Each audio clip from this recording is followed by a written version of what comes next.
পৰা কেঞ্চাৰ দৰৱ নিবলৈ, যোনটো নাম শুনিবলৈ আমি ভয় কৰোঁ। Hey guys, welcome. আজি মোৰ কোনো এটা নতুন ভিডিঅ'লৈ আশা কৰোঁ আপোনালোক সকলোৱে ভালে আছে। আজি ভিডিঅ'টো এটা বিশেষ উদ্দেশ্য আছে বনোৱা। মোৰ ফালে দেখিছে প্ৰায় চবফালে জংঘল হৈ আছে, আৰু মই এডোখৰ এনেকুৱা জেগাত আছোঁহি য'ত আপোনালোকে ভাবিব নোৱাৰিব। অৰ্থাৎ যোনসকলে আয়ুৰ্বেদিকৰ ওপৰত বিশ্বাস কৰে, অৰ্থাৎ আমাৰ প্ৰত্যেকখিলা গছৰ পাততে যিকোনো এটা ঔষধৰ গুণ আছে। যদি আমি মেডিকেলৰ দৰৱৰ ওপৰত ডিপেণ্ড কৰা নকৰাৰ উপৰিঞ্চি যদি মেডিকেল দৰৱ বনিছে তো গছৰ পাতবিলাকৰ পৰা বনিছে, যিকোনো ধৰণৰ দৰৱ। চ' মই এনেকুৱা এডোখৰ জেগাত আছোঁহি য'ত আপোনালোকে হয়তো আহিছে, কিছুমানে আহিছে, যিসকলে নাই অহা তেখেতসকলক কৈছোঁ, তো তেখেতসকলে চাব পাৰে ভিডিঅ'টো। অলপ ভিডিঅ'টো আৰম্ভ কৰোঁ, কাৰণ মই এতিয়া আছোঁহি নিচেই কাষতে আছে পাছিঘাটৰ আগত যোন ৰক্সিঙত আছোঁহি মই। তো ৰক্সিঙৰ এনেকুৱা জেগাত আছোঁহি য'ত আয়ুৰ্বেদিকৰ দৰৱ প্ৰডাকশ্যন হয়। বলক ভিডিঅ'টো আৰম্ভ কৰোঁ। আৰু মই এই ভিডিঅ'টো বিশেষকৈ এনেই বনোৱা নাই। যিগৰাকী ব্যক্তি ইয়াত দৰৱ দিয়ে সেইগৰাকী ব্যক্তি পদ্মশ্ৰী এৱাৰ্ড পোৱা ব্যক্তি। মই আহি আছোঁ, বিশেষকৈ দাদা আৰু আমি আহি আছোঁ ইয়াৰ পৰা কেঞ্চাৰ দৰৱ নিবলৈ, যোনটো নাম শুনিবলৈ আমি ভয় কৰোঁ, সকলোৱে ভয় কৰোঁ। দাদা, আপুনি কি ক'ব? এতিয়া বৰ্তমান আহি পাইছোহি, অনুভৱ ভাল। মানুহ দেখিছোঁ ঢেৰ ভিৰ। হায়দৰাবাদৰ মানুহ বহুত আহিছিলে। হায়দৰাবাদৰ বাহিৰৰ মানুহ বেছি আছে ইয়াত, দেখিছোঁ ফ্লাইটত আহিছে, অহা যোৱা কৰি আছে। মানে ইয়াত কি দৰৱ পোৱা যায়? দৰৱ এতিয়ালৈকে আমিতো কেঞ্চাৰৰ কাৰণে আহিছোঁ, কিন্তু বিভিন্ন ধৰণৰ দৰৱ পোৱা যায়, কিন্তু সবিশেষটো আমি এতিয়ালৈকে পোৱা নাই। অলপ পাছত পাম চাগে। মানুহ বহুত ভিৰ লাগিছে, চ' বহুত দেৰি ৰখিব লাগিব আমি। বলক ভিডিঅ'টো আৰম্ভ কৰোঁ। আৰু আমি এনেদৰে কাউণ্টাৰত ৰিচিপ্ট, অৰ্থাৎ যোনবিলাক চেকআপৰ কাগজ পত্ৰ সেইখিনি ইয়াত দেখায়, তাত টিকেট কাটি, আৰু ইয়াৰ বাহিৰৰ কিছু দৃশ্যাংশ, অৰ্থাৎ কিনাৰত যিমান আছে আপোনালোকে দেখিছে, সকলোখিনি মানুহ আহিলে তাত বহিবলৈ মেলিবলৈ জেগা ঠিক কৰিছে। আমি দুৰ্ভাগ্য যে যোনগৰাকী বাইদেউ দৰৱ দিয়ে সেইগৰাকী বাইদেউ বৰ্তমান ইয়াত নাই। অৰ্থাৎ শনিবাৰ আৰু মঙলবাৰ দিনত তেখেতসকল দৰৱ দিয়ে, বাকী দিনত পেচেণ্ট চায়। আৰু সেই গতিকে মঙলবাৰ আৰু শনিবাৰ দিনটোত প্ৰায় যিকোনো কেঞ্চাৰ দৰৱ দিয়ে। আৰু এয়া যোনগৰাকী বাইদেউ বহি থকা দেখিছে, সেইবিলাক সকলোবিলাক হায়দৰাবাদৰ পৰা আহিছে।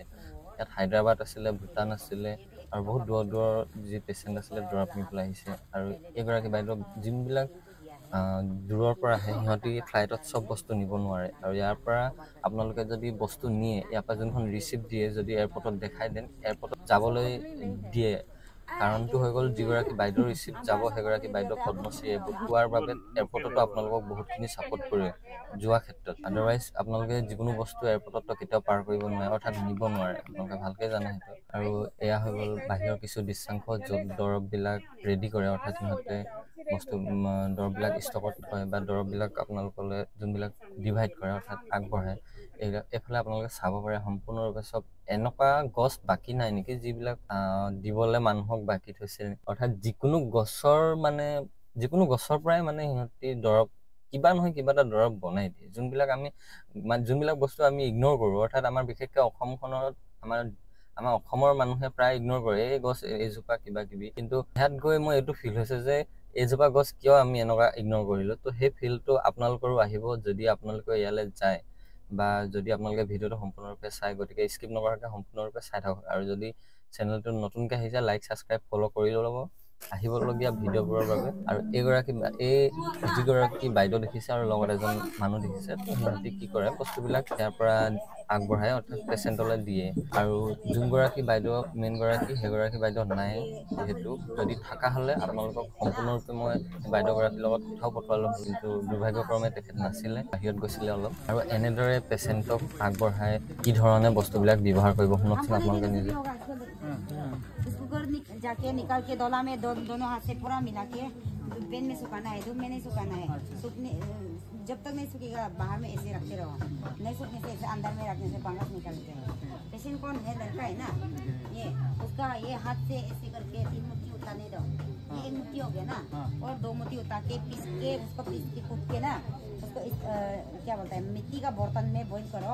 पानी 2 इंच से ज़्यादा पानी डाल के ना 5 से 6 मिनट उबलने दो। उसका बाद सफाई करके सुबह हाफ ग्लास पिएगा खाना खाने के बाद, और दोपहर पिएगा, रात को पिएगा। 3 टाइम पीना है। दे आज बॉईल करने वाला ये जबरा को मत फेंको, फिर बर्तन में वापस रखो। कल भी उसी जबरा को बॉईल करेगा पानी डाल के। दे परसों भी नरसों भी सारी दिन बॉईल करेगा। दे उसका बाद वो करो, हो गया। गया ना, ये जड़ी बूटी खाने का तरीका वही है। और ये सुबह खाना खाने के बाद आप क्या होता है, डायरेक्ट उठते ही पियो।